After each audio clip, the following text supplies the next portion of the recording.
welcome to Pamthuzi Podcasts. This is a new platform that has been created in order for us to discuss real and often tough issues that affect our society. I am Priska Kunsida, and with me is my co-host Robert Edward Magasa. Takulandirani kuno ku Pamthuzi Podcast. Ladies and gentlemen, we are diving straight into a sensitive and crucial topic, sexual assault. In the studio today, we have a guest, amene ndi survivor, ndipo tufuna atiuzeko nkhani yake ndi mmene yanadutsira. Komanso ife ngati community tikamva nkhani zoterezi timathandiza bwanji ma survivors athu. And we will also be joined later on in the episode by an expert from Victim Support Unit who will shed more light on issues of sexual assault. So stay tuned.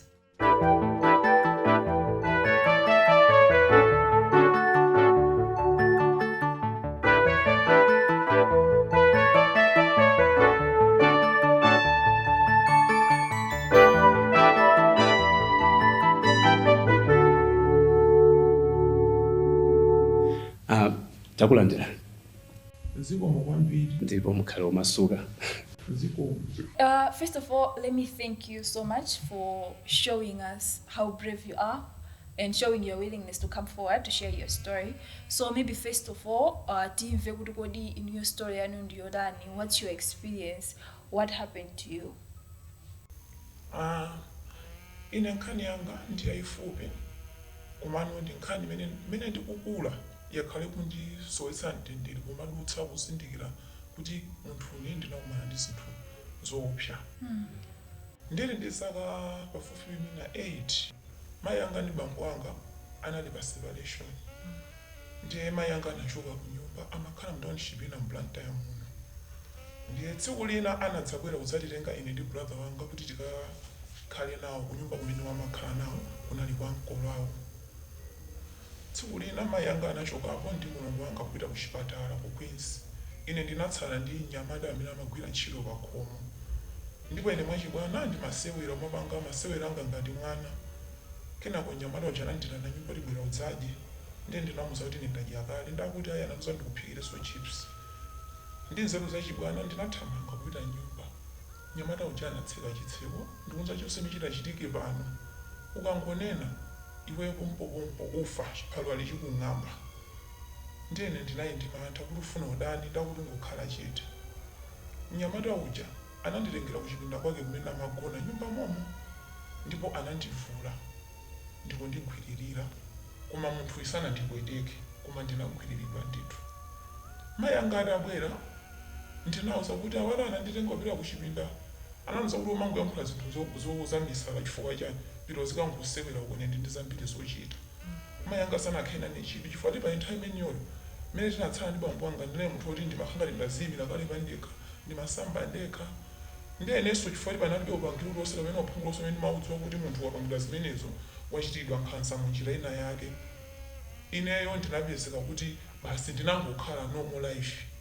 Titatha 2 days imene ndilapangidwa zimenezo, mama ake bambo anga anabwera kudzatitenga chifukwa anthu akakhangata kuti kanganira. Nditapita kwathu chifukwa kuti makhala mwamantha bambo anga anali munthu wovuta, komanso nthawi imene ndimakhala ndi mayi anga ondipeza. Ndinalibenso nthawi yoti ndingafotokoze zimene ndakumana nazo. Ndipo ndakhala ndikukula moyo umenewo mpaka namapitiriza primary school yanga. Palibe munthu aliyense amene ndinakhalanso pansi kumfotokozera nkhani imeneyo. Nditafika standard 8 ndi ananditenga kundipitisa ku nyumba ya mphunzitsi amenenso amaphunzitsa standard 8. Ndene ndinapita kwakhala ndi banja limenelo. Tili ngati mokhala timakhala kumanga zonse zimene kuchitika. Aphunzitsi amathakuruza kuti tikakhala ndi ma studies usiku 8 o'clock the whole class tikapita limodzi ndi anzanga amene amachokera ma safe boarding osiyanasiyana m'manyumba mwa amakhala.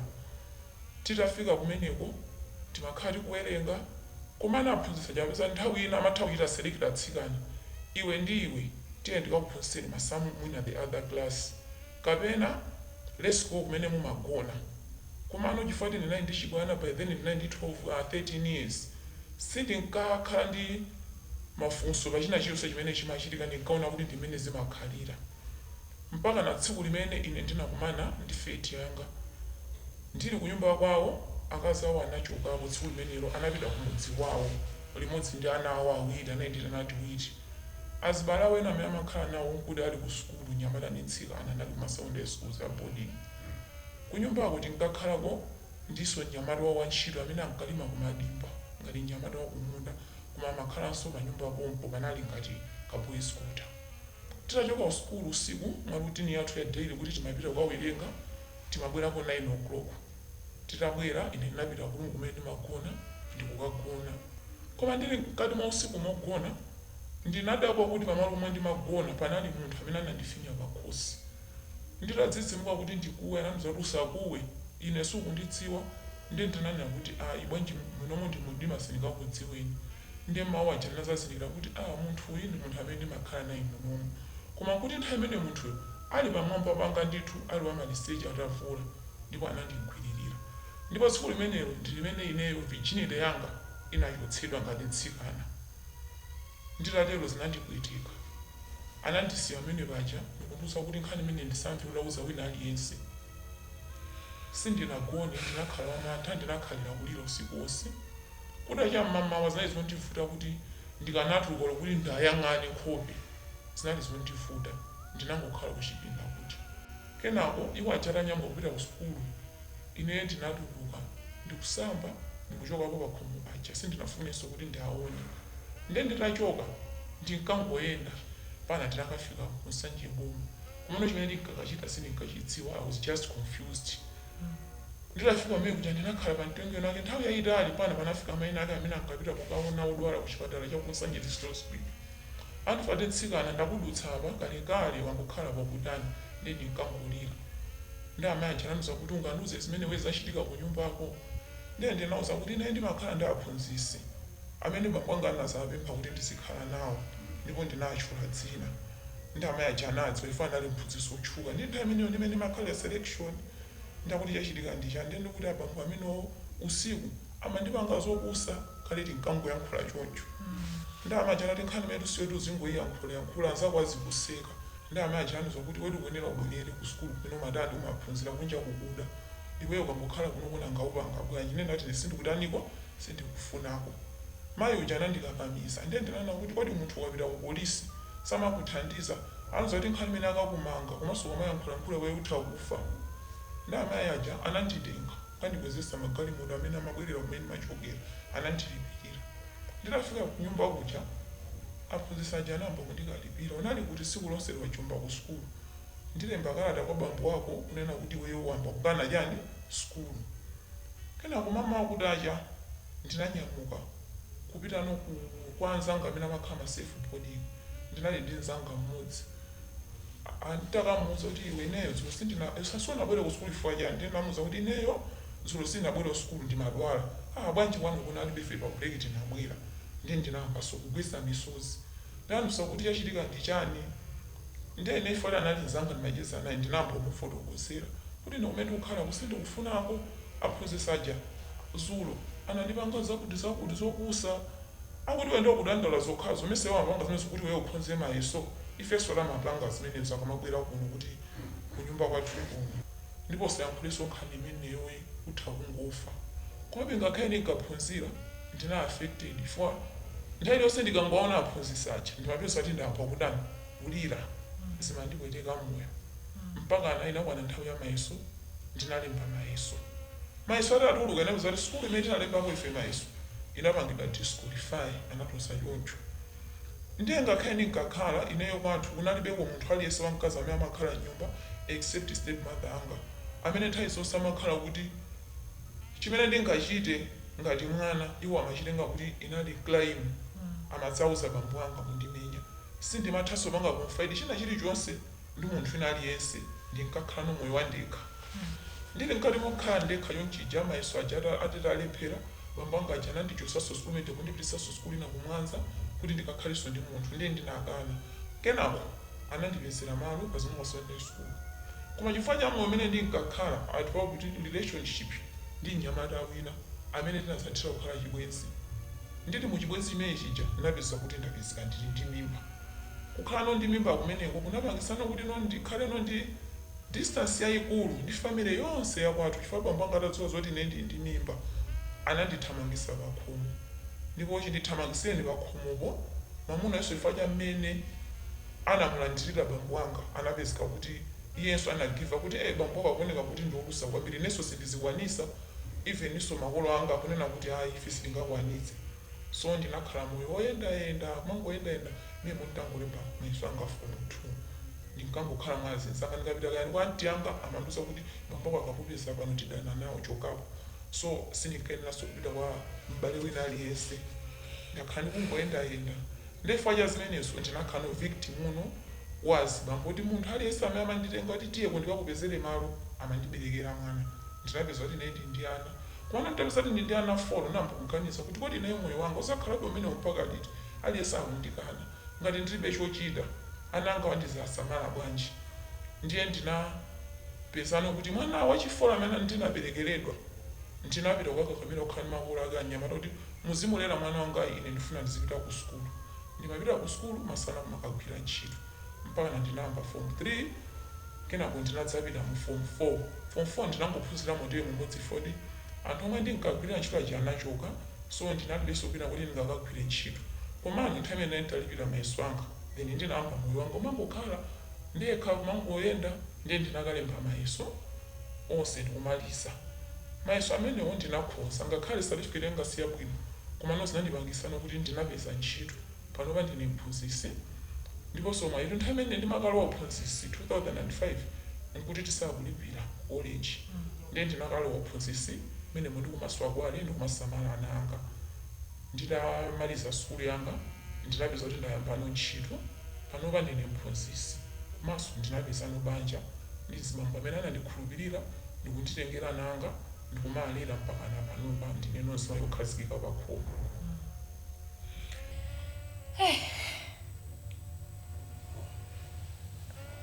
hayi tatiwoza chifukwa chona zoti mwapanga share nkhani yanu ndikhulupirira zonazo kuti amalawi ena aphuzapo ziwiri zitatu ngakhale nkhani yoli yokhuza kwambiri makamaka kuwunikira kunena zokuti munayeserapo kubwera kuyera kapena kuyesera kuyankhula ndi anthu ena kuti akuthandizeni koma amakhala ngati kuti sakufuna kupereka thandizo kapena samatenga nkhani yokhala ya serious. I would say I'm very speechless, to be honest. Your story is heartbreaking, but it's also a statement of your strength as a person. Kwa ine ndikuona mwana amene akuyenera kulandira thandizo kwa anthu amene akuyenera kumukonda ndi udindo wawo koma zimene zikuteka, and she's fighting a battle that's not within her range. Kunali chilungamo nkhani yanu ndi mmene mulili pano ndi chinthu chodabwitsa kwambiri. And ladies and gentlemen, we're looking at a teacher who will save a lot of kids, who her story will help those that she's teaching. And I thank God, and I really, really appreciate that you came through today to actually share this story. Hopefully maybe we can even find you where you teach, just to see that it's so shamed that our society can put people through like things like this, especially kids that we're supposed to love. I wish I know what to say, but to be honest. Mene moro ndimene tachezera ndi survivor wa sexual assault, and we can all see how these things affect us in the long run. Shortly, we will be joined by a man who also experienced something similar, and we are bringing a man because oftentimes we feel like issues of sexual assault only happen to women, but men can also be victims or survivors of sexual assault. So stay tuned.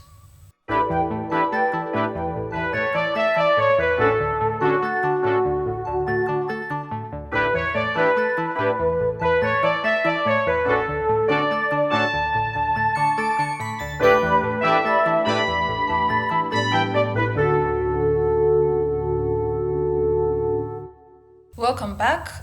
Like I said, Kuti will be joined in the studio by another survivor who also share their experience with us.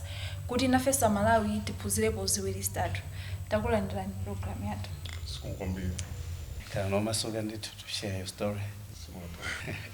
Yeah, so in this segment, we were discussing more about sexual assault. So you came forward as somebody who is a survivor, and we're interested to know your story. What exactly happened to you? Okay.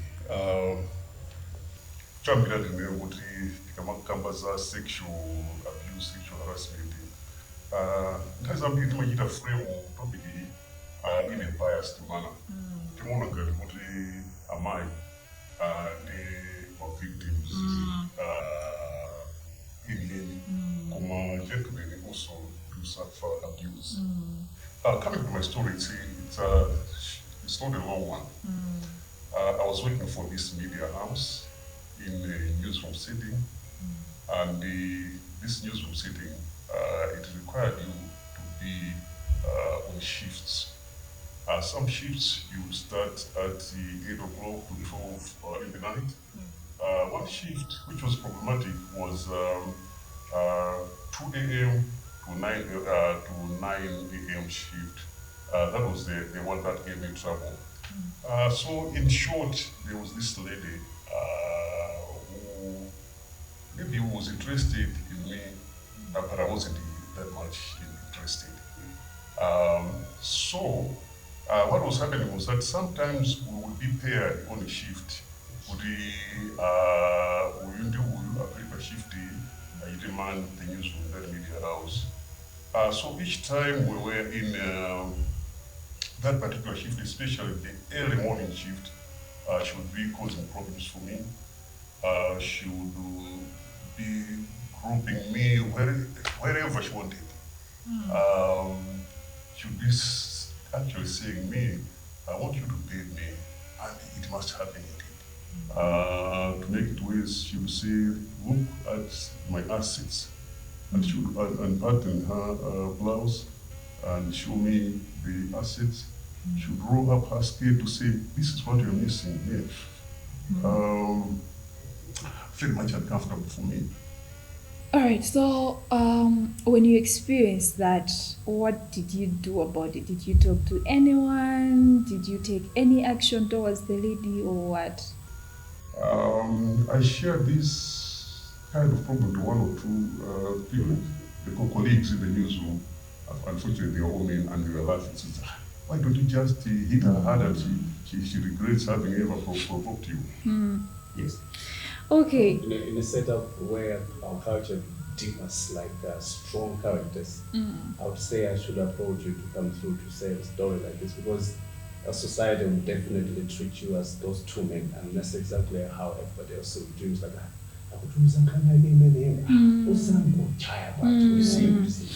Yeah, and also maybe on the same. You started your statement by saying kuri asibambo ambiri nkhani zisizimaziwika, because people usually assume kuri nkhani zamakomana nazo ndazimayed. Why do you think kuri that is the case? Why is it difficult for men to come forward to say, I'm experiencing this as well? Sometimes it's the society, the way it is, and sometimes it is the law. If you look at how the law has been framed, it's biased towards you ladies.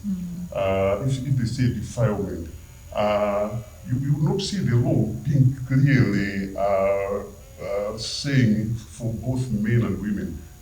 It would, I've forgotten how exactly it says, but in my understanding, it's a man attacking a lady. And sometimes in stories that when a man goes to the law enforcement to say, this is what has happened, the law enforcers laugh at the complainant. As light as it might seem because of our cultural background, let's teach a boy child to speak. This is the only way we'll be out there, outstanding ourselves in terms of maisha ametukudutsana nawo. Tikapanda kumphunzitsa nyamata kuyankhula ndi ma mental issues ametukumana nawo pano, stress society is coming from these kind of things. Zinthu zimachitikapo. And I know amene akuonera ena, they pass through the same way, but because you had mentioned it, they're like, that was it. I could have spoke about it. Community yathu mene mwanene. Oyankhula zotero deemed weak, ati kapena wagwa mupapaya, or gojo, These are the things that the community imativeka ngati otero. Koma let's speak out. Pamthuzi podcast is here for you to share your stories.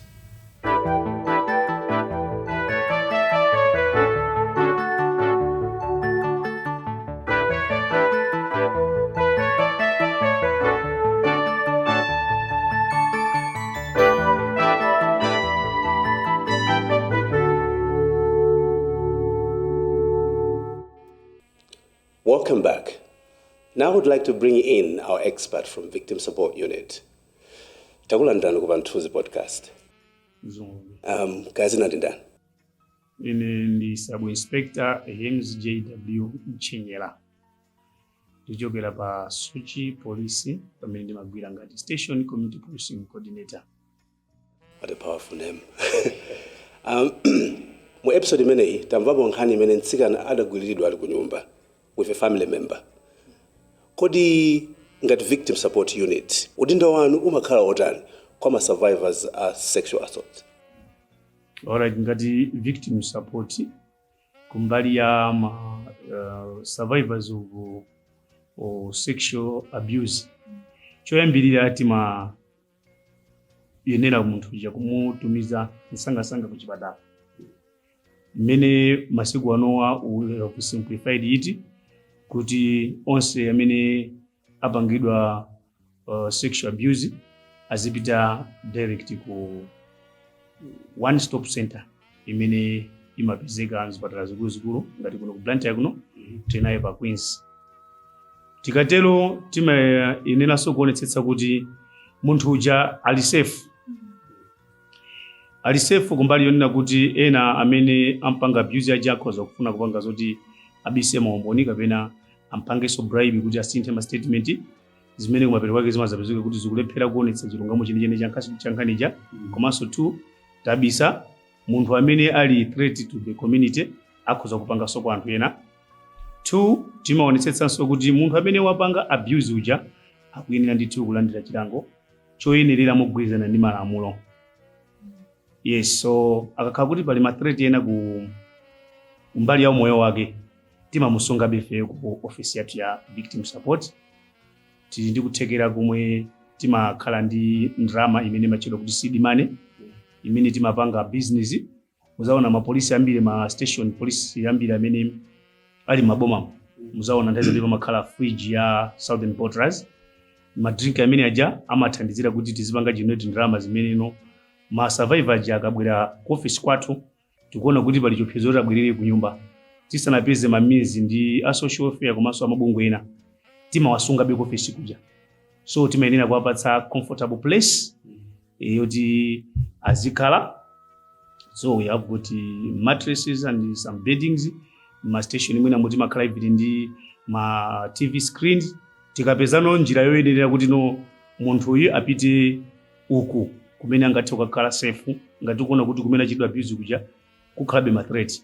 Timayenera kupanga dongosolo yonse mogwirizana ndi a social welfare. Ndiyeno mukuona kuti ndi zinthu ziti zimene zimakanikiritsa makamaka ma survivors wa pena kubwera poyera kapena kubwera ku office kwanu kusadandaula kuti akumana ndi nkhanza. Ndi zinthu zitizo zimene muona zoti zikhoza kukhala zotchingira kuti anthu asamabwere poyera nkufotokoza kuti akumana ndi mtundu umene wa nkhanza. Choyambirira ndi mantha a anthu ku polisi. Anthu ambiri sadziwa kuti kodi wa polisi ndi ndani pa moyo wawo.